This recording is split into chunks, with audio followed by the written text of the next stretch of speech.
Hello and welcome everyone in the Agile Project Management with Scrum Fast Track course. My name is Bernard.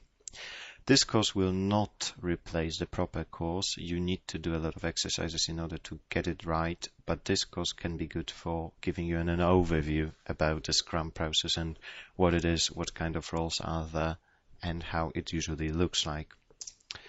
Waterfall model, the usual model which people try to use in software development, has been published first in 1970 by Winston Royce, and Royce said actually this model doesn't work well in software development at all and shouldn't be used. And just after that, a lot of companies start using it. Waterfall is something you usually use when you create a building. We want to design a bridge and create it as well. It's not something which has particular application in software development. In Waterfall, you create a prototypes. You hardly ever create prototypes in software development industry. Waterfall model problems. You have changing requirements in software. Usually don't have them, or at least not so many in construction industry. In Waterfall model, people can blame each other because they have a clear delineated responsibilities, and they say it's not my job, I done my job correctly, it was designer's job, and people don't take the responsibility for the overall process.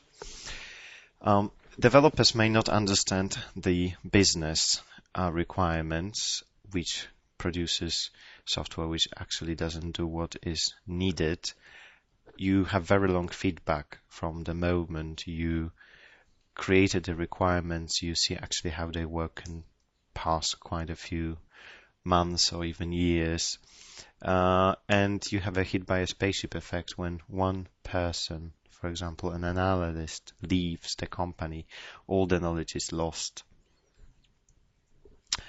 If you want to build a building in an agile way, you would have to build a small part of the building, move in, make it fully functional, and then move another part.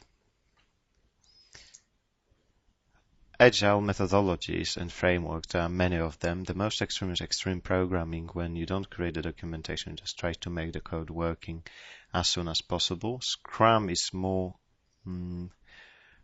structured, less radical, and obviously we've got a more formalized methodology like a rational unified process, currently used mostly by IBM.